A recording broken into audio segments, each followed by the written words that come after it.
Benvinguts a la nostra Media Conversa d'avui. La nostra protagonista és la Carla Sanz. Ella és d'aquí, de casa nostra, de Premià de Dalt, concretament del barri del Remei, on ens trobem ara. I la Carla ha fet de la música, podríem dir que la seva raó de viure. És una apassionada de la música ja des de ben petita. Des de sempre la música l'ha acompanyat. Carla, què tal? Molt bon dia. Hola, bon dia, Isabel. Encantada de que m'entrevistis. Estic molt contenta. A més, estem aquí al barri del Remei, on tu has nascut i on tu vius. I la veritat és que ara comentàvem que és un barri molt tranquil i estàs molt integrada de sempre i mai, tot i que la teva carrera t'ha portat a vegades a anar lluny, sempre has tornat al barri i t'hi sents molt identificada, no? Els meus avis van ser dels primers en arribar i estar en aquest barri i la veritat que des de petita he tingut un vincle com molt especial perquè, ho diu molta gent, però jo ho torno a repetir, no som veïns, som una família.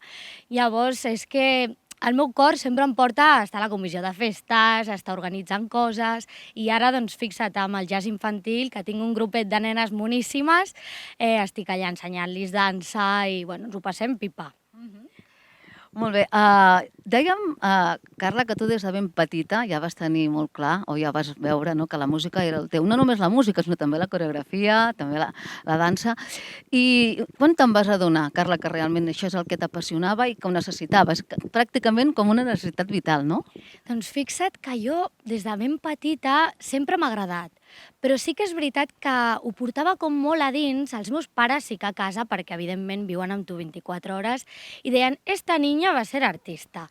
Però de cara als amics, jo mai ho treia cap enfora, sempre cap endins, cap endins.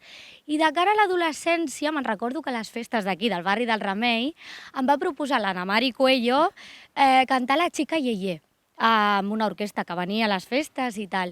I jo al principi me'n recordo que vaig dir, ostres, tu, dic, mai ho he fet això, dic, no sé com sortirà. Però vaig pujar i ja, quan vaig baixar vaig dir, ai, això em sembla que m'agrada. Llavors vaig a provar a veure què passa, no? I llavors una cosa va portar l'altra i ja, mica en mica, em vaig començar a penjar a les xarxes socials i vaig com deixar una mica entreveure, no, aquesta passió que porto dins des de ben petita. Llavors, després ja em va sorgir més tard l'oportunitat de dedicar-m'hi professionalment. A l'any 2017 vas treure el teu primer single, No me enamoro. Veiem que molts dels temes d'algunes de les teves cançons són, això, d'amor, de desenganys. Les lletres són, experiències personals teves? La majoria sí, però no totes, perquè jo a vegades penso, dic, ostres, la gent es pensarà que tot em passa a mi, no?, i que tot és desamor i tal. Com jo dic, la vida té etapes molt maques, d'altres no tan maques, sí que és veritat que he tingut amors i desamors, però no totes són experiències personals. Parlem dels estils, Bàsicament, hem sentit molt reggaeton, però ara, evidentment, amb el temps que portes en el món de la música, has incorporat nous estils, fas fusions. En quin estil et trobes més còmode? Jo de sempre m'he trobat còmode cantant pop. Sí que per introduir-me una miqueta en el món i en el mercat havia d'estar al dia, no? Llavors, lo que se llevava en el 2017 era el reggaeton. I sí que és un gènere que m'agrada, però potser no és el que jo em sento totalment identificada. Jo, per exemple, quan canto una balada, sóc 100% jo. Però sóc conscient que avui en dia ja la música ha evolucionat molt i que ja no és com potser als anys 90, no?, que teníem artistes com la Malú, per exemple, que era molt baladista, la Laura Pausini també, i triomfaven. Però avui en dia, clar, és molt complicat entrar al mercat amb una balada. Parlaves ara dels teus referents musicals. Interpreto que sí, no? La Laura Pausini t'ha marcat moltíssim. Quins altres referents tens? Doncs mira, com he mencionat, la Laura Pausini, des dels 3 anyets el meu pare sempre me la posava i em donava per plorar.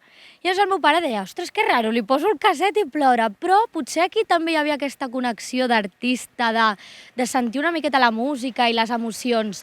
I a part de la Laura Pausini, me'n recordo que el meu primer casset, que em va regalar la meva àvia, va ser de la Mónica Naranjo.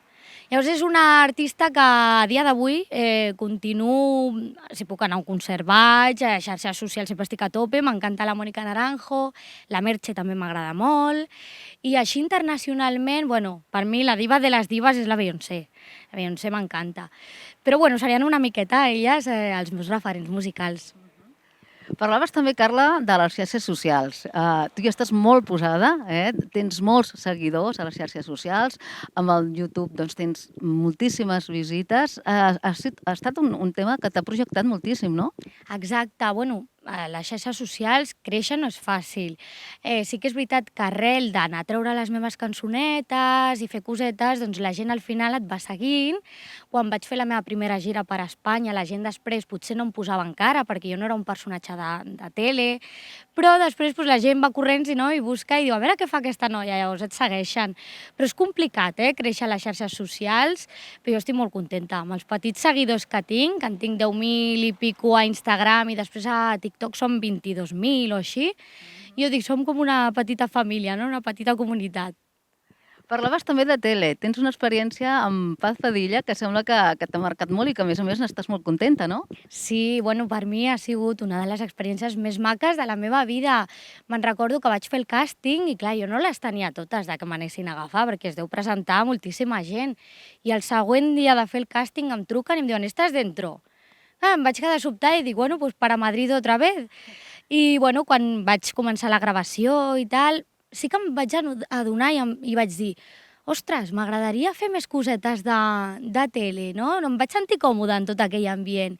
I la Paz Padilla me'n recordo que em va desitjar moltíssima sort, vam estar parlant una estoneta i bueno, la vaig poder conèixer una miqueta, és molt, molt maca. Parlàvem també de la teva implicació aquí a Premià de Dalt. Abans ens explicaves doncs, una mica els tallers que estàs fent, el tema del jazz infantil i tot plegat a la comissió de festes. També et veiem, t'hem vist actuar molt sovint aquí a casa teva.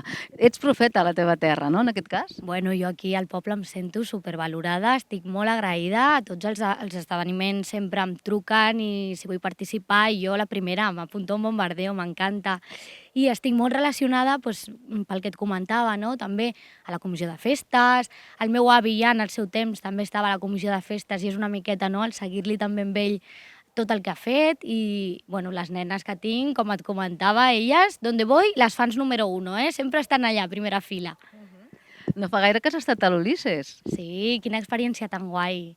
Jo quan vaig baixar, perquè clar, cantar en un escenari d'aquestes característiques, que també volia mencionar que vaig estar a l'Endofest, ho disfruto tant, Isabel, vull dir, la gent potser, clar, no s'ho imagina perquè no s'hi dedica ni pujar a un escenari tampoc és una cosa que facis tots els dies. Però quan estàs allà amb aquest sonido tan bo, aquest equipazo de tècnics i tal, jo dic, és que no vull baixar d'aquí, dic, és que estaria fent, jo què sé, 2 o 3 hores de concert, m'encanta. Sí, m'ho passo de conya.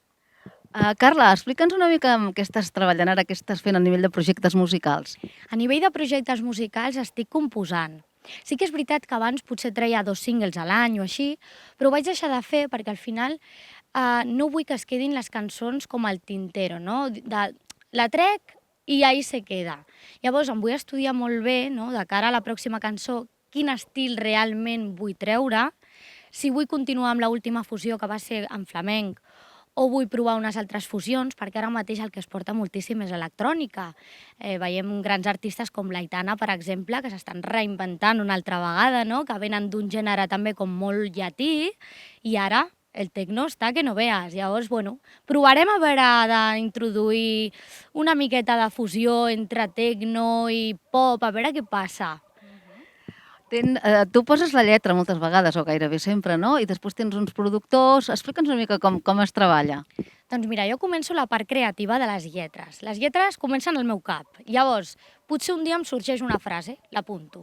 Un altre dia passa qualsevol història, alguna amiga m'explica alguna cosa, llavors continuo com desenvolupant aquesta història. A partir d'aquí truco als productors, escolta, que tinc una lletra, li hem de posar melodia. I em diuen, Carla, vente para el estudio que vamos a probar. Llavors, quan comencem a provar, 50.000 melodies fins que surt realment la que serà la final. Comencem a provar, fem la gravació de veus, la gravació de coros, que també em preguntava molta gent als coros, te'ls fa algú o els fas tu? Vaig començar la meva carrera que me'ls feia un noi d'Operació Triunfo, que és un gran amic que es diu Jesús de Manuel, i ara ja els coros ja me'ls faig jo a mi mateixa, que era una cosa que també no havia provat mai, m'encanta fer veus. I a partir d'aquí, quan ja comencem a gravar les veus, ja veiem com quedarà el màster, la maqueta, un cop ja diem ok, l'enviem a la discogràfica, si la discogràfica l'accepta la tirem endavant i si no l'accepten també la podem tirar endavant nosaltres de forma independent. Però bueno, aquest seria una miqueta el procés, no?, de treure una cançó. Molt bé, Carla, doncs veiem que la música des de sempre ha estat la teva gran passió, el teu motiu, fins i tot has arribat a dir que la música t'ha servit de teràpia.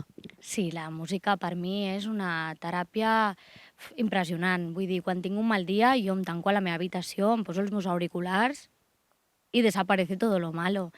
És, bueno, i a més parlant-ho amb gent adolescent, perquè també he tractat aquí a l'aula d'estudi del barri del Remei, he tractat amb adolescents i m'he donat compte que per estudiar es posen els seus cascos també i potser s'hi concentren més.